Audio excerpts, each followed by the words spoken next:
ఏంటి మీ ఆశల మీద పవన్ కళ్యాణ్ గారు ఈరోజు నీళ్లు చల్లేశారు. ఇదేదో విడిపోద్ది, 5 సంవత్సరాల తర్వాత మళ్ళీ మీరే వస్తారేమో, వీళ్ళు గొడవలు పెట్టుకుంటే మధ్యలో మీకు ఛాన్స్ వస్తుందేమో అని చెప్పి పెద్ద ఎత్తున ట్రోల్ అవుతున్న నేపథ్యంలో 15 ఏళ్ల పాటు మేమే ఉంటాం, ఎన్ని ఇబ్బందులు వచ్చినా మంచో చెడో కలిసే ఉంటాం. లోకేష్ గారి కోసమో, నా కోసమో, చంద్రబాబు నాయుడు గారి కోసమో కాదు, రాష్ట్ర ప్రజల కోసం మమ్మల్ని ఎవరో విడదీయలేదు అని చెప్పి ఆయన క్లారిటీ ఇస్తున్నారు. సంతోషం సార్. ఖచ్చితంగా వీరందరూ అలానే కలిసి ఉండాలని కూడా మనందరం కూడా కోరుకుందాం సార్. ఖచ్చితంగా వారు కలిసే ఉండాలి. జగన్మోహన్ రెడ్డి గారి మీద మళ్ళీ ముగ్గురు కలిసి పోటీ చేయాలి. జమిలీ ఎలక్షన్ లో ఖచ్చితంగా బుద్ధి చెప్తారు ప్రజలు. ఏంటండి జమిలీ ఎలక్షన్ ఏంటండి? సార్ సార్ ఒక నిమిషం సార్ మాట్లాడండి సార్. జమిలీ ఏంటి అంటున్నాను. ఓకే, కలిసి వస్తాము, మేము సింగిల్గా వెళ్తాం అంటాం కాదు, కానీ జమిలీ ఏంటని సార్. జమిలీ ఎలక్షన్లు వస్తే జమిలీ ఎలక్షన్లు, లేకపోతే రెగ్యులర్ ఎలక్షన్లు వస్తే రెగ్యులర్ ఎలక్షన్లు. ప్రజలు సిద్ధంగా ఉన్నారని చెప్తా ఉన్నాం.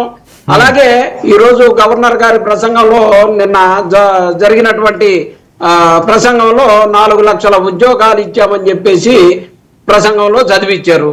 ఈ రోజు మా ఎమ్మెల్సీ వరద కళ్యాణి గారు మాట్లాడుతూ ఎక్కడ మీరు 4 లక్షల ఉద్యోగాలు ఇచ్చారో మాకు సమాధానం చెప్పాలి, ఏ కంపెనీలు ఇచ్చారని చెప్పేసి మాట్లాడటం జరిగితే స్వయాన మంత్రి గారు లోకేష్ బాబు గారు 4 లక్షల ఉద్యోగాలు ఇవ్వలేదండి, ఇచ్చామని మేము అనలేదు అని చెప్పేసి చెప్పినటువంటి మాటను మనం విన్నాం. వీరు చెప్పేది ఒకటి, చేసేది ఒకటి. గవర్నర్ గారితో చెప్పించేది ఒకటి. అంటే వీళ్ళు మీడియాని వాడుకొని ఆ స్క్రీన్ నమ్ముకొని ఈ రాజకీయ పార్టీని నడుపుతున్నారు, కానీ వాస్తవాలను నమ్ముకొని వీళ్ళు రాజకీయ పార్టీ నడపట్లేదు అనడానికి ఈ రోజు లోకేష్ బాబు గారు చెప్పినటువంటి మాట ఒక పెద్ద ఉదాహరణ. సార్ ఏమన్నా మాట్లాడండి. ఈరోజు పెద్ద ఉదాహరణ. జగన్మోహన్ రెడ్డి గారు వచ్చిన 6 నెలల్లోనే 1,25,000 ప్రభుత్వ ఉద్యోగాలు ఇచ్చినటువంటి పరిస్థితి.